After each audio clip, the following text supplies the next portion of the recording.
In the world of money, nothing is more frightening than calm. Because calm never lasts. It sits quietly, like the still surface of a lake, beautiful, silent, and deceiving. But beneath it lies pressure, tension, and a history of sudden ruptures that have rewritten the fate of nations. This is the paradox that economists rarely say aloud. The greatest financial catastrophes are born during the happiest years, when optimism is overflowing, when markets rise effortlessly, when people believe they have finally escaped the gravity of history. That is when the seeds of the next collapse are quietly sown. From the tulip fields of the Dutch Republic to the skyscrapers of Manhattan, from the banks of London to the deregulated markets of Tokyo, every financial empire has shared the same tragic rhythm. Euphoria, leverage, expansion, doubt, collapse, regret, reinvention. But this is not merely a story about money. It is about human nature, collective memory, and the illusions we build when we start believing that progress is permanent. This is the story of fragile empires. Origins, the birth of financial imagination. The world did not always think in numbers, markets, and debt. The global financial system is a surprisingly recent invention, a product of the 17th century, a period when Europe was transforming from feudal kingdoms into commercial powerhouses. At the center of this transformation stood the Dutch Republic, a small nation that wielded oversized influence. Amsterdam became the beating heart of global trade. Ships carrying spices, silk, and silver arrived from Asia, Africa, and the Americas. With this trade came a necessity, a more sophisticated system of payments, credit, and investment.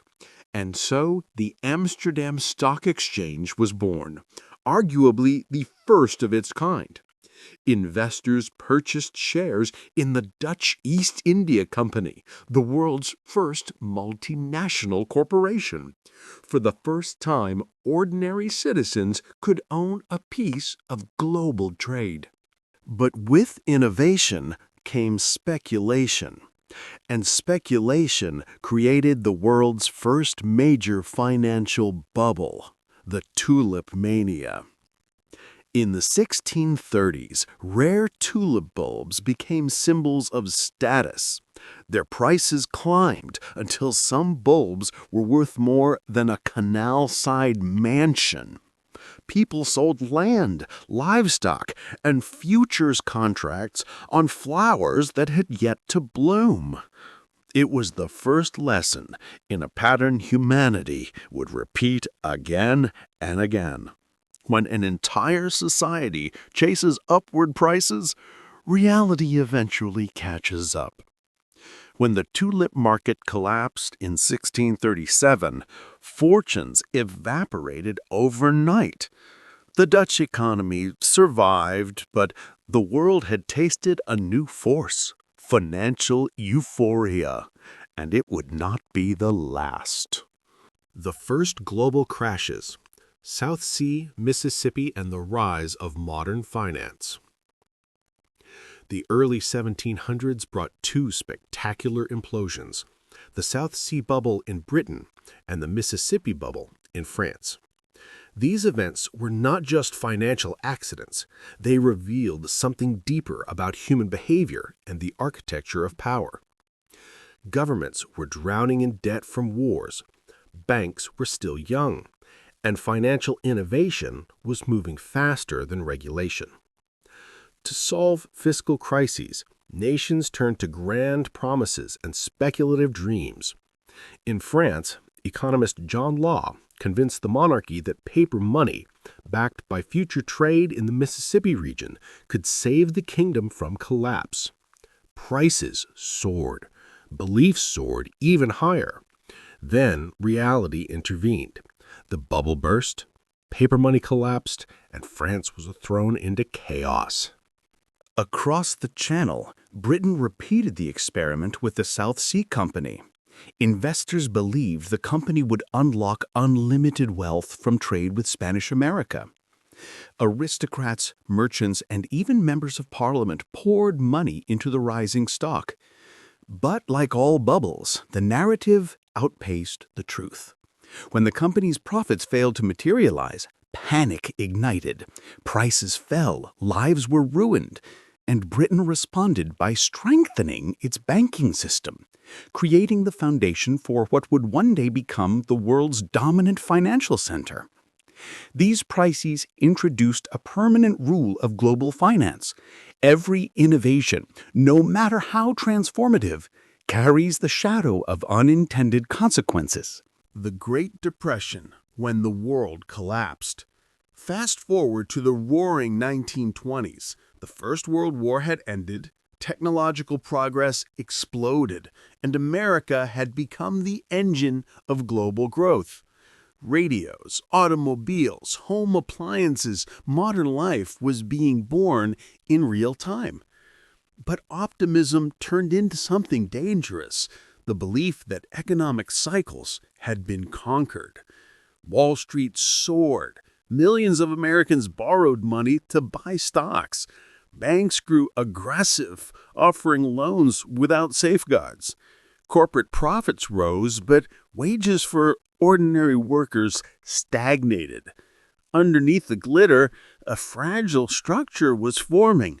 Too much credit, chasing too little real income. And then came October 1929. In a matter of days, the stock market collapsed. Billions of dollars of wealth vanished. Companies shut down. Banks failed. Unemployment soared. The crisis spread from America to Europe, creating the deepest economic downturn in modern history. Factories went silent. Families lost homes. Global trade fell by more than half. The Great Depression was not just an economic event. It reshaped geopolitics, fueled extremism, and set the stage for the greatest conflict the world had ever seen, World War II. But it also led to something else, a new understanding that governments and central banks had a responsibility to stabilize the economy.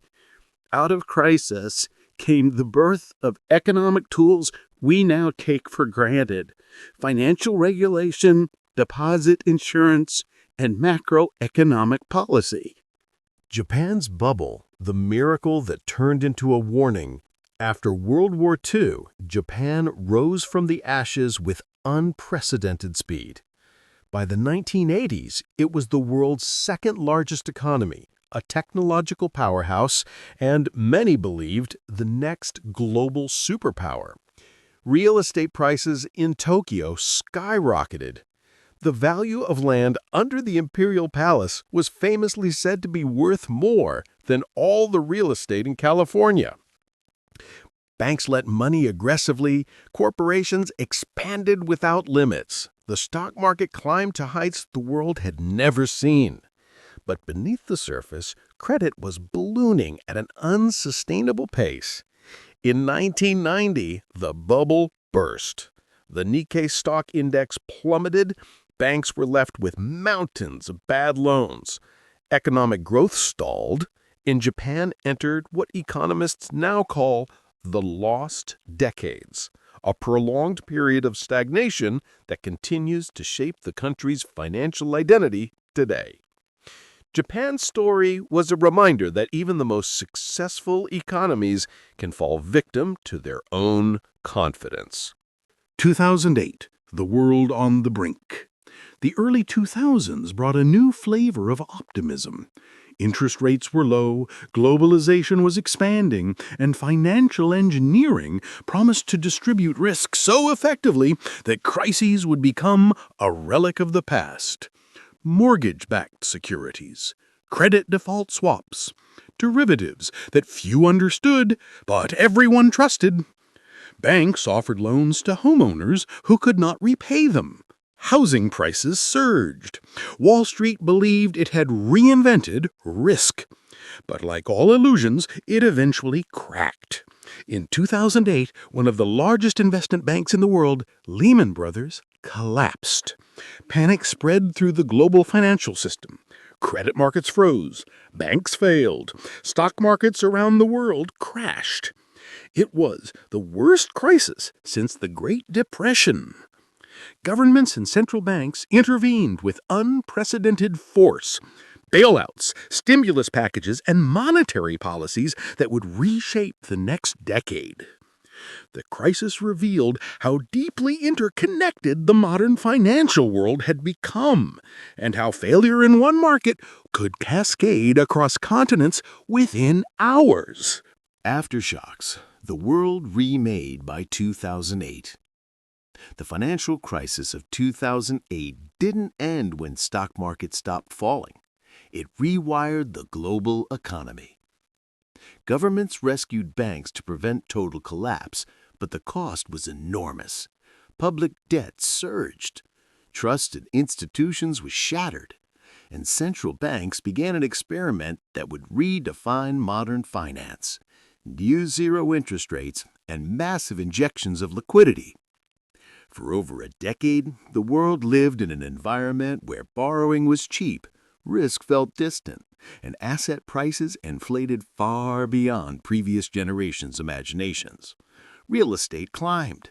Stocks soared. Technology companies grew into global empires. Investors believed a new paradigm had arrived, one where growth could continue indefinitely so long as money remained abundant. But this abundance came with invisible consequences. Wealth inequality widened. Corporations took on unprecedented levels of debt. Governments became reliant on low interest rates to manage their budgets. And ordinary people, priced out of housing and weighed down by stagnant wages, felt increasingly disconnected from the prosperity reflected in financial markets. The story of 2008 wasn't just about banks or bailouts. It was about how crises reshaped societies, economically, politically, and emotionally. And it was the beginning of a new chapter in the long history of financial fragility. The architecture of instability. How crises form. Every financial crisis is unique, shaped by its time and technology. But beneath the surface, all share the same underlying mechanism, a slow buildup of imbalance followed by a sudden loss of confidence. Economists describe it as a cycle. Phase 1, displacement. A new opportunity emerges, often technological or structural. Railroads in the 19th century. Internet stocks in the 1990s. Housing in the 2000s. Phase 2, boom. Money pours in. Optimism spreads. Prices rise. Phase 3, euphoria. Risk vanishes from conversation. Valuations detach from reality. People begin borrowing to buy assets that are already overpriced.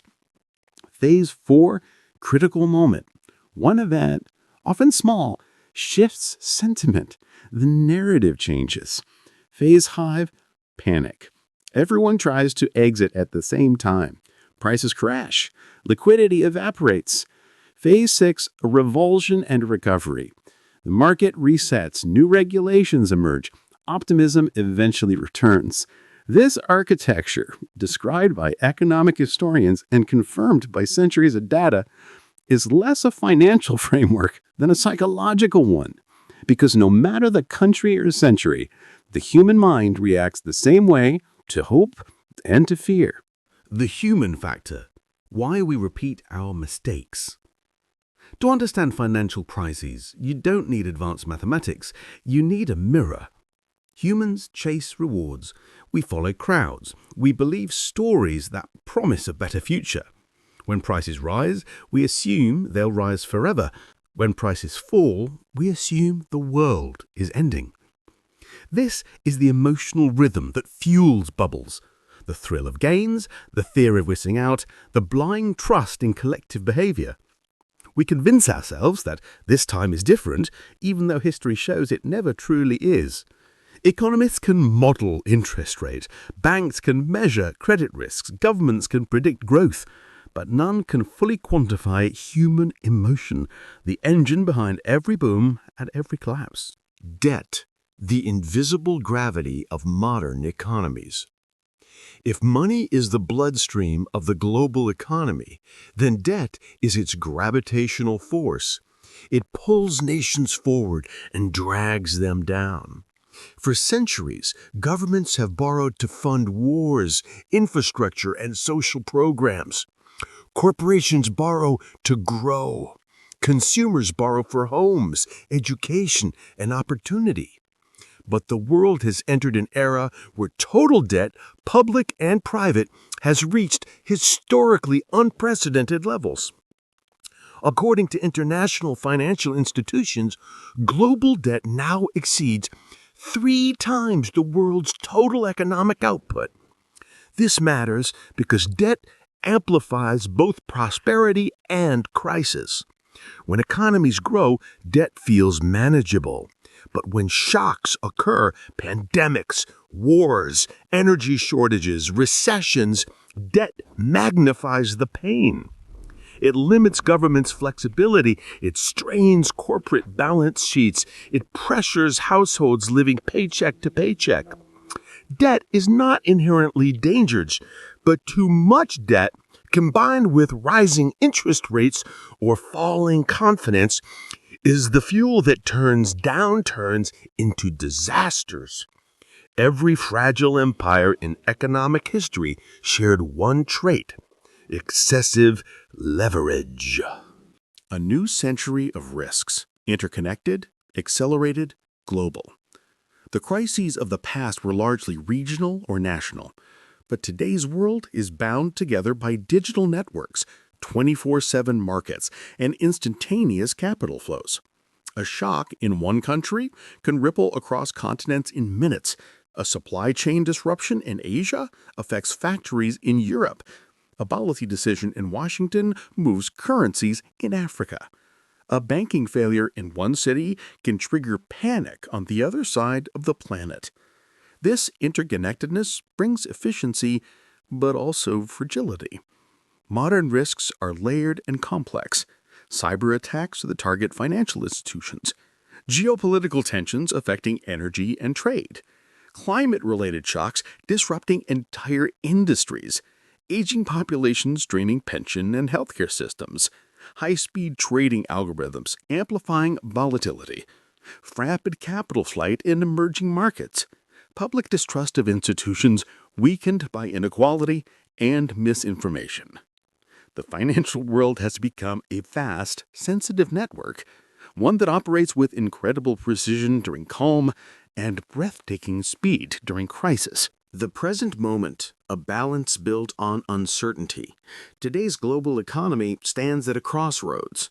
Some nations are experiencing rapid innovation and growth. Others are weighed down by debt and demographic decline.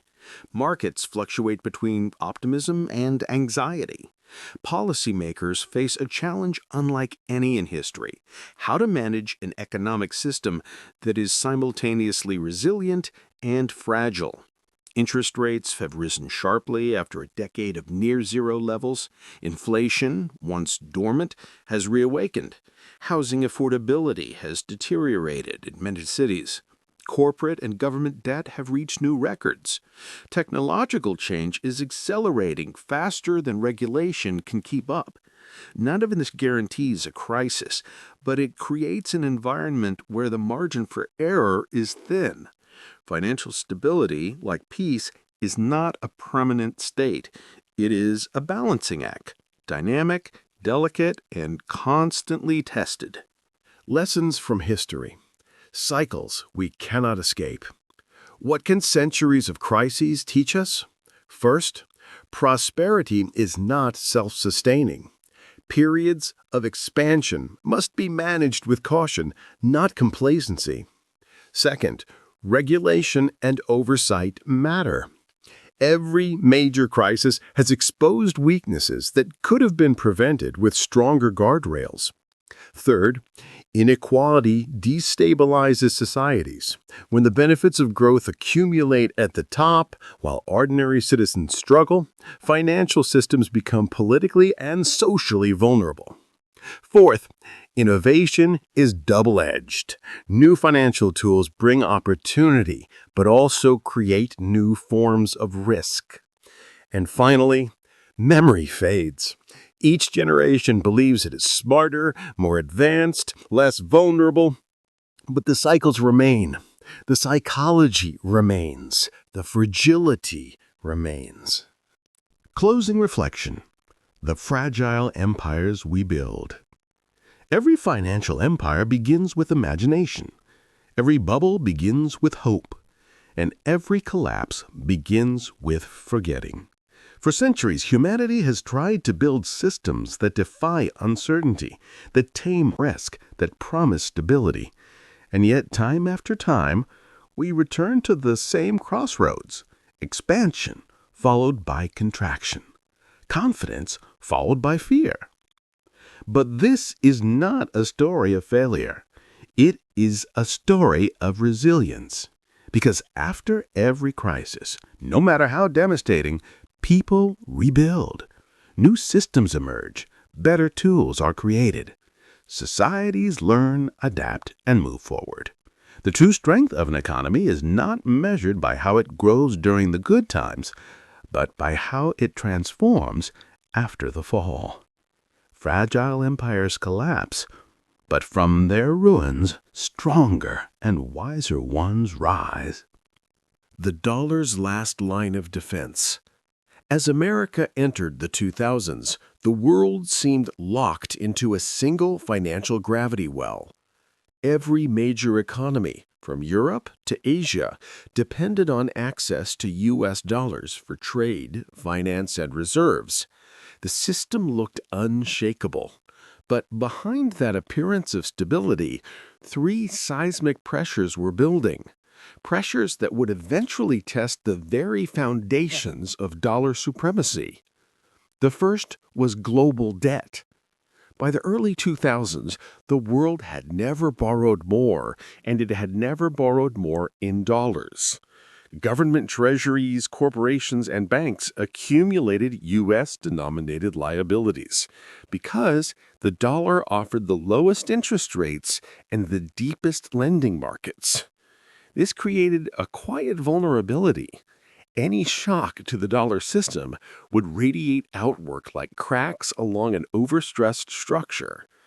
The second pressure emerged from China. Once a modest player in global trade, China became the workshop of the world, exporting everything from textiles to electronics, and in return receiving a mountain of U.S. dollars.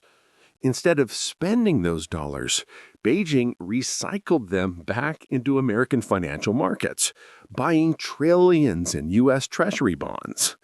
This kept U.S. interest rates low, American consumption high, and Chinese factories running.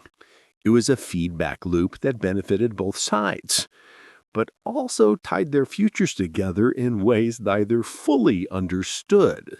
The third pressure came from technology. As digital payments spread and fintech platforms exploded, the old idea of money, physical, paper-based, controlled by national banks, began to evolve. New actors, from private companies to decentralized networks, challenged the traditional monopoly over currency issuance. In the early 2010s, Bitcoin introduced the idea of a borderless, non-state monetary system.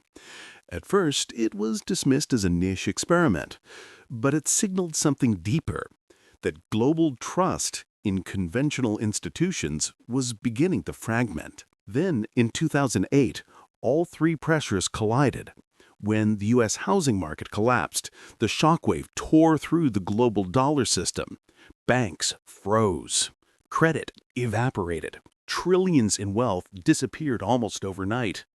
The world found itself staring into the abyss of a financial meltdown, more severe than anything seen in generations.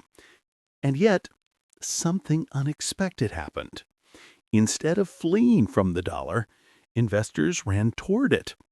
American Treasury bonds, the same assets partly responsible for the imbalances that led to the crisis, became the world's ultimate safe haven. The paradox was startling. A crisis born inside the United States somehow strengthened America's monetary power. But there was a reason. The world realized in that moment that no matter how flawed the U.S. system was, there was no realistic alternative ready to take its place. China's capital markets were still tightly controlled, Europe lacked fiscal unity, Japan was battling decades of stagnation, and no technological currency, no matter how innovative, had the scale or trust to anchor global finance. So the dollar endured, and for a while, it even surged. Yet resilience is not invincibility. The 2008 crisis planted a seed of doubt, especially among rising powers who grew increasingly wary of depending on a single foreign currency. That doubt became the foundation for the most significant monetary realignment of the 21st century.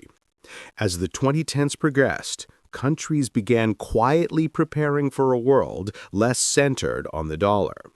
China negotiated oil contracts in yuan. Russia shifted its reserves away from U.S. treasuries. Even traditional allies explored ways to reduce dollar exposure. This was not an open revolt. It was a slow drift, a cautious diversification. But nothing accelerated this drift more dramatically than the geopolitical shocks of the 2020s. Trade wars rewrote supply chains. Sanctions weaponized global finance. And when major banks in sanctioned countries were cut off from the dollar system, the rest of the world paid attention. If access to the U.S.-led financial network could be restricted by political decision, then maintaining alternatives became not just an economic choice, but a strategic necessity. This is where a new chapter of monetary competition began, a world where the dollar remained dominant but no longer unchallenged. Central bank digital currencies, alternative payment networks, and regional alliances emerged. Some were small experiments. Others were large-scale initiatives backed by powerful economies. Yet the irony is that many of these new systems still rely, directly or indirectly, on the infrastructure the United States built decades ago. Even the strongest rivals must navigate a world of dollar-based benchmarks, clearing systems, and financial norms shaped by a century of American leadership. Which raises a deeper question. What does dollar dominance really mean in the 21st century? Is it a matter of trust, infrastructure, military power, or simply a habit the world hasn't yet broken? To answer that, we must move into the present, into the era where the global economy is more interconnected, more fragile, and more multipolar than ever before.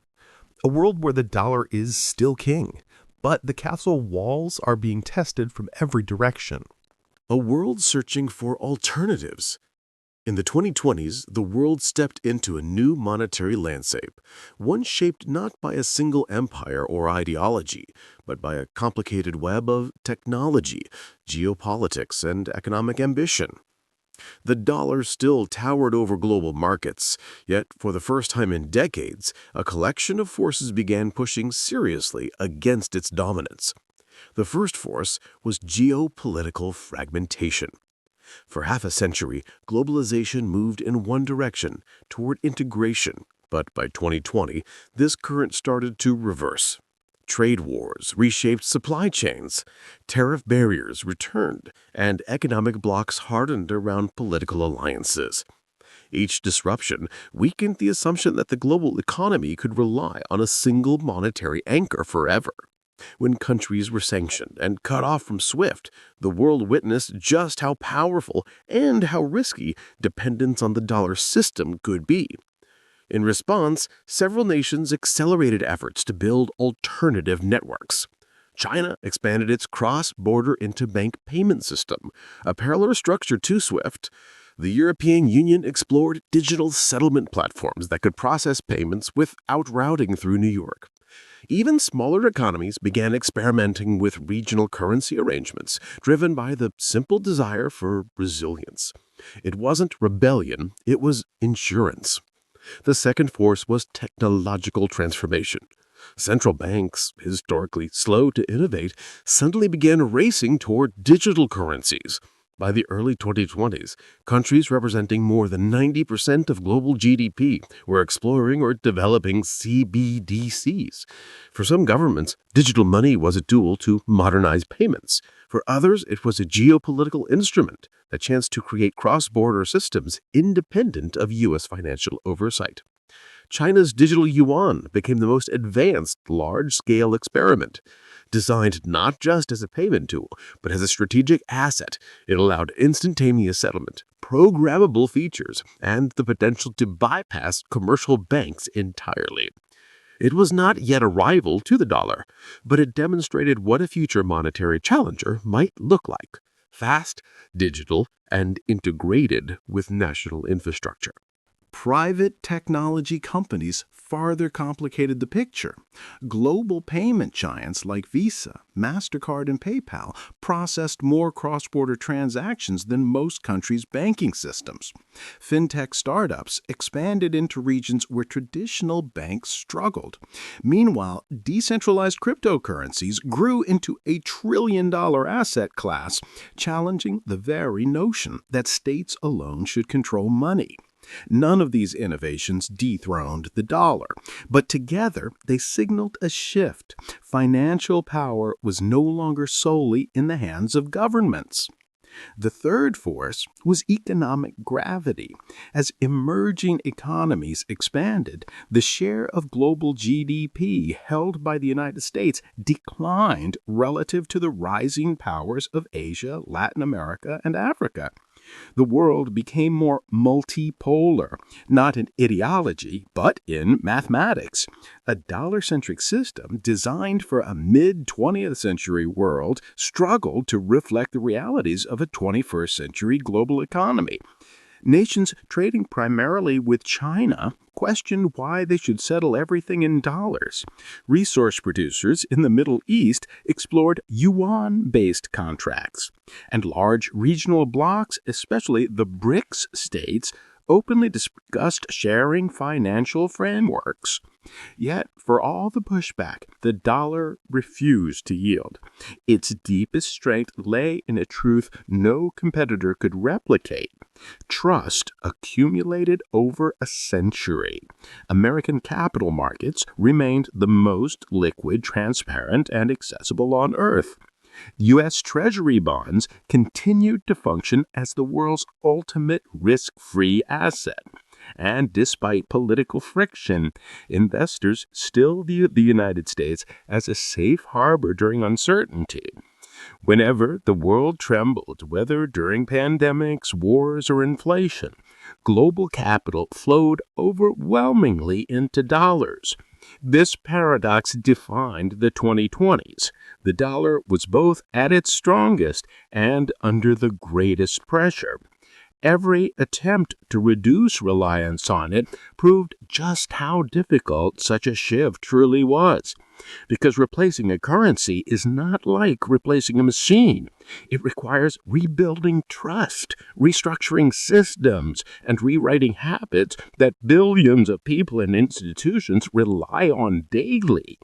It demands not only an alternative, but an alternative that is better, safer, and scalable across continents.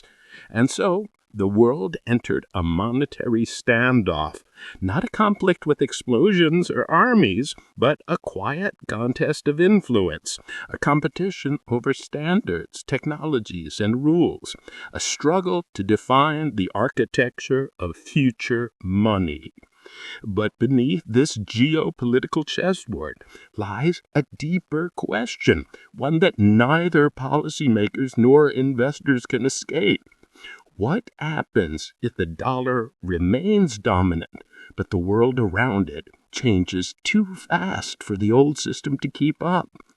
To answer this, we must move toward the next chapter, the emerging vulnerabilities, the new fault lines, and the uncertain path that may shape global power for decades to come. Fault lines in the dollar empire. For all its strength, the dollar's dominance rests on foundations more fragile than they appear. Beneath the surface of global finance lies a series of fault lines, vulnerabilities that, if stressed enough, could reshape the currency order that has defined the modern era. The first of these lies in debt. Over the decades, the United States built a financial system that allowed it to borrow at unparalleled scale. Investors worldwide purchase American bonds for their safety and liquidity, enabling Washington to finance wars, infrastructure, and crises with relative ease. But by the 2020s, U.S. national debt exceeded levels once considered unimaginable. Analysts debated whether this was sustainable or simply a new normal in a world hungry for safe assets.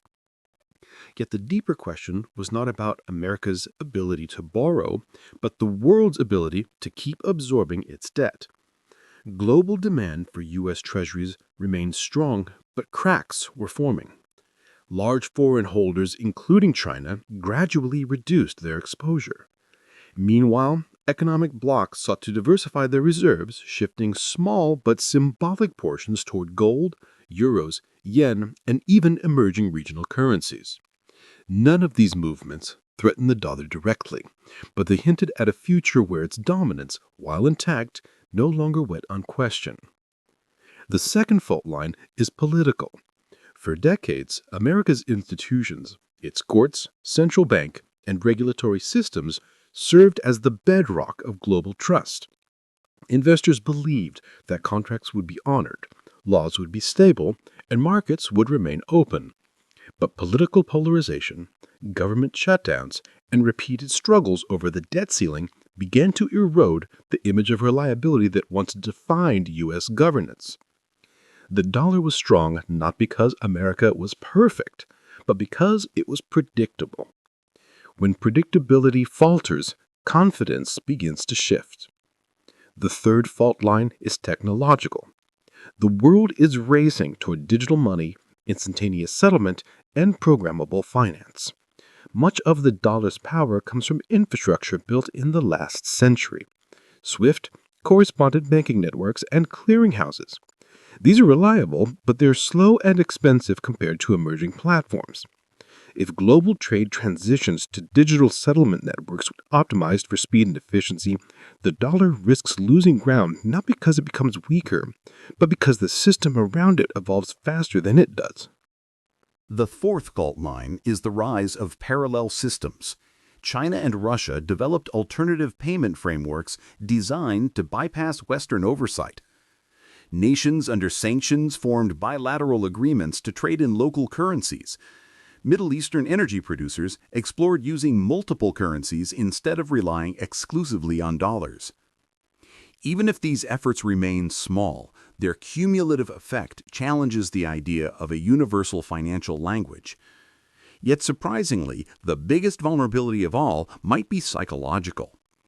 A global reserve currency endures not only because of economics, but because of belief. A belief that it will hold value. A belief that others will use it. A belief that it sits at the center of world commerce.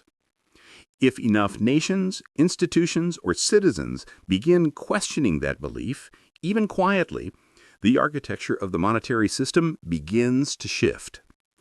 But belief cuts both ways.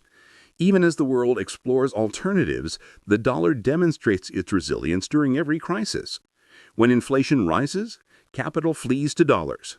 When conflict erupts, investors seek U.S. bonds. When banks fail elsewhere, global markets still use the greenback as a compass of stability. The dollar is not simply a currency. It is a psychological shelter. And shelters do not lose relevance overnight. This is the paradox of the 21st century. A currency simultaneously indispensable and increasingly contested. A system both irreplaceable and under pressure to evolve. The challenge is not the end of the dollar, but the uncertainty of what coexistence might look like in a more multipolar financial world. The question is no longer, will the dollar fall, but how will the world change around it? Do you understand this? We must step into the final chapter, the possible futures that await global finance, the scenarios experts debate, and the forces that may shape which one becomes reality.